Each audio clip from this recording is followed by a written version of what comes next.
Esta es la segunda parte de la entrevista con Alfa Karina Arrué, a quien tenemos una plática aquí muy amena sobre su ascenso al pico Everest. Entiendo que al final no pudiste tocar cumbre. Llegué hasta el Collado Sur, zona de la muerte. Lastimosamente el cambio climático me afectó directamente porque en la India siempre se forman unos ciclones por el monzón.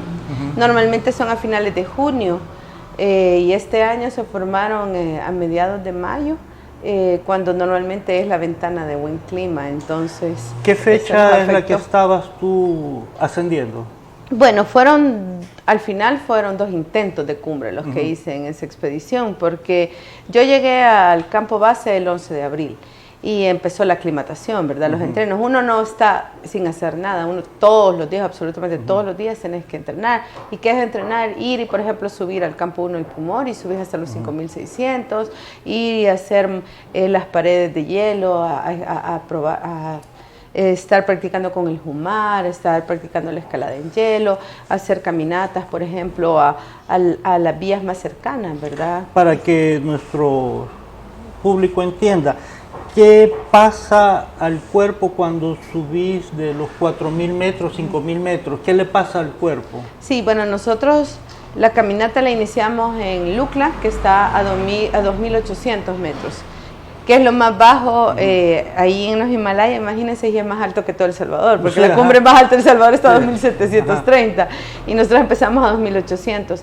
A partir de ahí se inicia la aclimatación. Los científicos explican que a partir de los 2800 el cuerpo empieza a cambiar, pero es algo que no sucede de la noche a la mañana. Mínimo tenés que pasar 15 días. Por eso es que se hace la caminata por todos estos pueblos y estas vías hasta llegar al campo base. Entonces, por ejemplo, ¿en qué consiste la aclimatación? Que el cuerpo te produce más venas. Produce más venas para poder administrar mejor el poco oxígeno. Se generan el doble de glóbulos rojos, tu presión arterial baja, los latidos de tu corazón, tú tienes que ir con una excelente condición física porque se eleva todo. Para darle mayor contexto, lo que pasa es de que el oxígeno pesa y se mantiene en la troposfera en los niveles de 500, 1000 metros sobre el nivel del mar. En la medida que vamos subiendo, el oxígeno se enrarece. Sí, y entonces, por ejemplo, cuando estamos en el campo base, solo tenemos el 50% de oxígeno.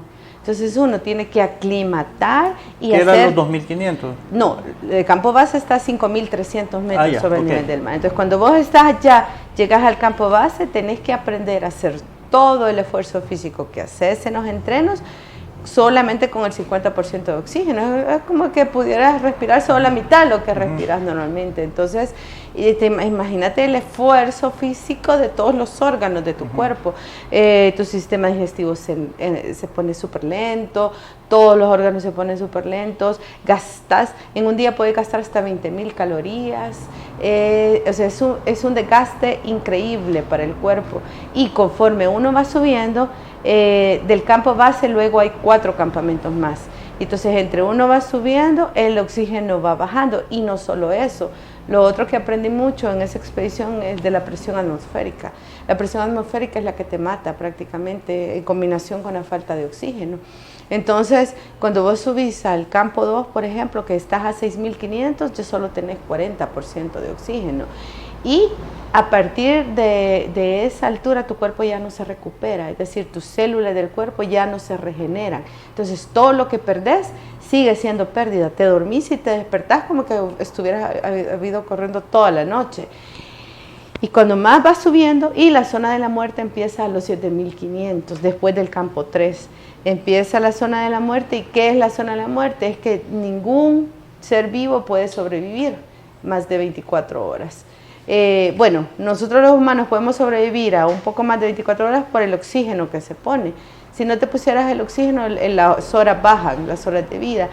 ¿Y qué pasa después de pasar más de 24 horas en la zona de la muerte? Tu cuerpo se empieza a descomponer, como que fueras cadáver. Tu cerebro ya piensa que te moriste porque la presión atmosférica es tan grande, el oxígeno es tan poco, solo tenés el 30%. Y dolor de cabeza. Y cuando tenés el oxígeno, lo que te evita es que el cuerpo se empiece a descomponer. En esta parte donde ya estabas, por ejemplo, ya desde los 5.000 a los 8.000 metros, ¿cuántos tiene el Everest? 8.000. El Everest tiene 8.849. Casi 9.000 prácticamente. ¿Qué fechas eran más o menos? Llegué al campo base el 11 de abril. Se hacen rotaciones, ¿verdad? De subir a los campamentos y bajar, volver a subir y bajar. Estas rotaciones son por lo mismo, ¿verdad? Para que el cuerpo se vaya aclimatando, pero el primer Summit Push o ataque de cumbre lo hicimos el 10 de mayo. Empezamos a subir, porque cuando se hace el ataque de cumbre no se para.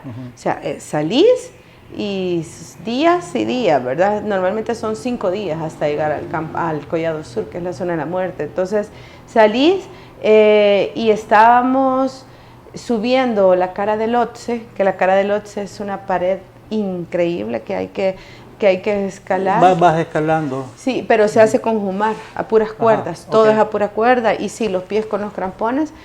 Son 1.200 metros de desnivel positivo que se hacen. Y yo estaba un poco más arriba de la mitad de esa pared cuando nos llegó la primera tormenta. Un escalador promedio logra alcanzar el Everest en su intento 2.4, según entiendo. Sí. Por ejemplo, estaba viendo una gráfica. Jaime Viñales, que es un escalador guatemalteco, que es el referente más cercano que tenemos, alcanzó el Everest en su tercer intento. Igual Carla Cardona, que fue la primer guatemalteca, lo alcanzó el tercer intento. Bárbara Padilla, que es la segunda guatemalteca, lo alcanzó a su cuarto intento. Entonces no es decepcionante que tú en tu primer intento, bueno, hayas llegado tan cerca y que no lo hayas logrado. Eso hay que explicarlo al público. Sí, porque la gente no sabe y dice, eso lo fue a pasear, o no estaba preparada, no había entrenado. Hay que ser claros en eso. Claro. Sigamos con el clima. Bueno, entonces cuando yo me faltaban como 300 metros de esa pared, entró el huracán ¿verdad? Terrible. O sea, en cuestión de 5 minutos ya todos mis dedos estaban azules, mi cara estaba totalmente azul. Yo encontré en internet esta gráfica, que donde está el clima, al menos el 28 de mayo. Sí. Entonces podemos ver de que había una tormenta como a 1.200 kilómetros, pero un huracán. Sí, entonces, un ciclón. Sí, entonces... ciclón. Sí, entonces, acaba pues un ciclón así, se formó, entró el 12 de mayo. El que está mostrándose ahorita en entró pantalla. El 12 de mayo, nosotros estábamos llegando al campo 3, los vientos eran tan fuertes que yo pensé que la tienda iba a salir, porque en ese campo 3 la inclinación del terreno es de 70 grados y así dormís, o sea, con una inclinación de 70 grados o por lo menos tratar de descansar y enfrente está esta gran pared del Lhotse, ¿verdad? O sea, este abismo de 1.200 metros. ¿Cuántos kilómetros por hora estaba el viento? Pues el ciclón marcaba 150 kilómetros, a nosotros solo nos llegaba la colita, que eran como 60 kilómetros por hora, pero 60 kilómetros por hora en una montaña es mortal, es prácticamente mortal. Y bueno, la cuestión que ahí todos los sherpas nos dijeron, ¿verdad?, al grupo que teníamos que bajar. No podíamos seguir. Llegamos hasta el campo 3. 7.100 metros sobre el nivel del mar y bueno, igual, ¿verdad? Una gran decepción, bajamos. Yo estaba muy fuerte físicamente, mi cuerpo se había aclimatado súper bien y como los sherpas te evalúan, porque los sherpas te ponen tiempos también, no es que vos vayas a tu ritmo, ellos van adelante y ellos van marcando el tiempo y si vos no cumplís esos tiempos te van desechando, te dicen, mire, no lo podemos llevar al siguiente campamento, algo así. Y el sherpa me dijo, tú estás fuerte, me dijo, podemos intentarlo otra vez. Y para mí eso fue una gran noticia porque todo el mundo sabe que cuando vas al Everest solo tenés un intento de cumbre. porque es un esfuerzo tan grande, tu cuerpo se deteriora tanto tan rápido. que no podés, o sea, ya, aunque querás, pero yo estaba muy fuerte. Yo agradezco mucho a mi cuerpo que a mí la altura nunca me ha afectado de manera negativa, al contrario, yo cuando estoy entre más alto que he estado, me he puesto hasta más fuerte de lo que soy aquí abajo. Entonces me dieron esa oportunidad de una segunda cumbre y entonces igual me seguí recuperando en el campo base, siempre entrenando, esperando una segunda ventana de buen clima y lastimosamente nada, los pronósticos y otra cosa, que el permiso se te vence. Uno le paga un permiso al gobierno de Nepal y ellos te le ponen fecha. Y tu permiso se te vence. Mi permiso se me vencía el 27 de mayo. Bueno, la cuestión que logramos el 21 de mayo empezar. No era buen clima, pero dejó de nevar. Había siempre viento, pero había dejado de nevar y dijimos, qué bien. Subimos nuevamente al campo 3, esa gran pared que te digo, la volvimos a subir el 21 de mayo. Los vientos eran fuertes, pero no tanto como la primera vez. Subimos el 22 de mayo del campo 3 al campo 4, al Collado Sur. Y la adrenalina te puedes imaginar, ¿verdad? Después de no solo todos los meses de la expedición, sino de todos los años de preparación, todo ese anhelo de poder llegar, porque algo bien interesante es que vos nunca ves la cumbre hasta que estás en el campo 4, logras ver la cumbre sur, ni siquiera no la principal, pero mientras tanto vos no puedes ver Everest, siempre está tapado, nunca lo ves, hasta que llegas al campo 4 lo puedes divisar finalmente. Entonces la emoción de que por fin íbamos al campo 4 y llegamos al campo 4 y un gran ciclón. Todo el campamento destruido, todas las tiendas rotas, las varillas que son de titanio quebradas, no había comida, no había nada. Llegamos, a 5 sherpas les tomó media hora armar una tienda. Esa vez fue cuando aparecía en internet que estaban en modo supervivencia. Ajá, cabal. Sí. Ahí. Y yo estaba afligido. Sí, estábamos cabal, modo supervivencia, porque 6 personas adentro de una tienda de 2, imagínate, sentados, acurrucados, no cabíamos, el frío, ahí los sherpas dicen que el frío bajó a menos 60, mi Garmin solo me logró registrar a menos 45 porque luego murió por el mismo clima, ya no soportó y se apagó, se congeló. ¿Tuviste miedo? Sí, muchísimo, muchísimo. Y los vientos, bueno, mientras los sherpas armaban la tienda, yo estaba tratando de quitarme los crampones y estaba frente a ese viento, porque en lo que vos vas subiendo, se te cubre, y te cubre el Gelotbahn, que es una pared, una montaña que uno escala para llegar al campo 4. Entonces, sí sentíamos vientos, pero no tan fuerte porque esa montaña te lo cubre. Pero cuando saltás y llegas al campo 4, te pega de frente totalmente todo el viento que venía de este ciclón de la India. Y entonces en 20 minutos que yo estuve expuesta a ese viento, cuando yo abrí mis botas dentro de la tienda porque no soportaba el dolor de los pies, todo adentro estaba hecho hielo. Porque son 3 pares de botas, las otras botas, los calcetines, todo estaba hecho hielo, estaba congelado. Pero imagínate, ¿no se te había necrado? No me había entrado a la piel, ¿verdad? Pero sí me dolía, sí me ardía. Entonces ahí el sherpa me ayudó a hacerme masaje. Y entonces ahí fue que el sherpa pasamos, bueno, como te explicaba al inicio, vos no puedes estar más de 24 horas en la zona de la muerte. Sí. Pasamos desde las 3 de la tarde que llegamos hasta las 10 de la mañana el día siguiente. Llevábamos 19 horas esperando que bajara el clima. Y ya a las 10 de la mañana los sherpas dijeron, tenemos que bajar. Desde que salimos del campo 3 no habíamos tomado una gota de agua, no habíamos comido. Y a esa altura, a ese nivel... El cuerpo se debilita increíblemente. Y teníamos que hidratarnos, teníamos que comer, teníamos que descansar. Donde yo estaba, que era 8.063, alcanzamos los 8.063 metros sobre el nivel del mar. Hasta la cumbre faltaban un poquito menos de 800 metros, pero en horas eran alrededor de 15 horas. Y ya llevábamos 17, 19 horas ahí. O sea, ya nada me podía garantizar no morirme, ¿me entendés? Entonces, ok, viene el descenso, regresaste, ¿cómo te recibe el público salvadoreño? ay, eso fue muy bonito, porque fíjate que cuando ya yo le dije al Sherpa, ok, porque yo le insistí un poco al Sherpa, le dije, yo quiero ir a la cumbre, quiero ir a la cumbre. Y el Sherpa me dice, no se puede, nos vamos a morir. O si llegas a sobrevivir, vas a venir sin cara, sin nariz, sin manos, sin pies. Y entonces, cuando yo dije, ok, y empecé a bajar, yo empecé a llorar. Yo pasé 5 días llorando, ¿verdad? Toda la bajada, o sea, ya te imaginarás, ¿verdad? Sí, la decepción, o sea, sabes que es mi primera expedición en que yo no hago cumbre. Okay. Desde que yo inicié el montañismo. Y fue una decepción, y no solo eso, porque yo decía, es mentira, yo tengo el préstamo, tengo que pagarlo, no conseguí patrocinadores para la primera vez, menos voy a conseguir para la segunda. O sea, era una decepción total, yo lloraba, lloraba, lloraba. Y cuando logro venir al país y me reciben tan bien, que me reciben... Son mi heroína.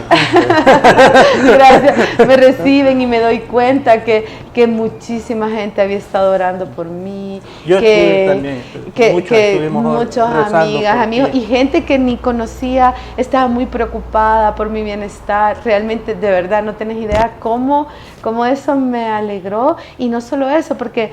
con la expedición de Everest yo tenía varios objetivos. El primer gran objetivo era que El Salvador estuviera en el Everest, que nunca El Salvador había estado en el Everest. El segundo gran objetivo era inspirar a las niñas y mujeres de mi país, que ha sido un camino muy difícil. Nacer mujer en estos países es muy difícil.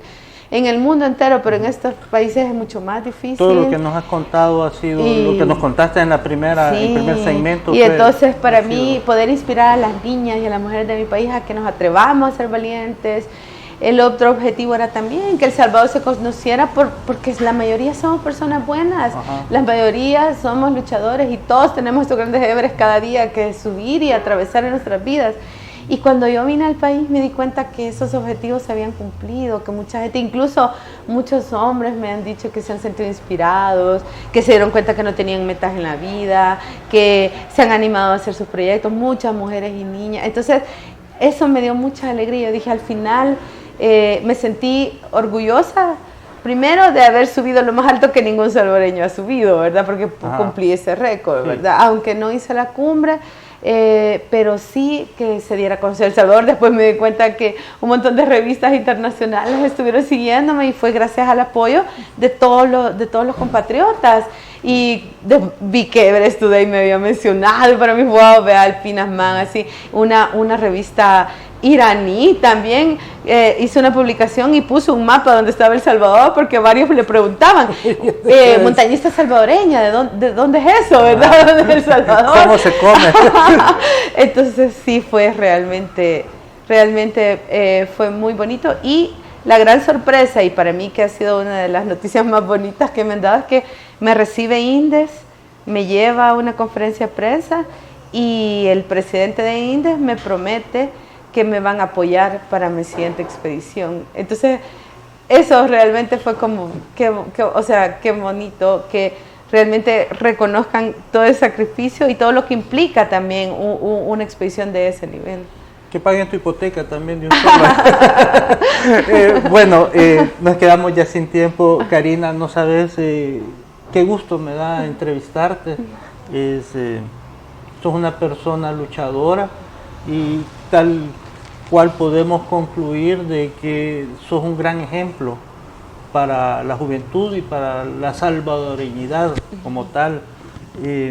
Gracias por venir, gracias a los patrocinadores Café Zapúa, Pizza Cibareña y Dogos Express. Ahí en el transcurso del video ahí les estamos poniendo los números de teléfono y les agradecemos mucho.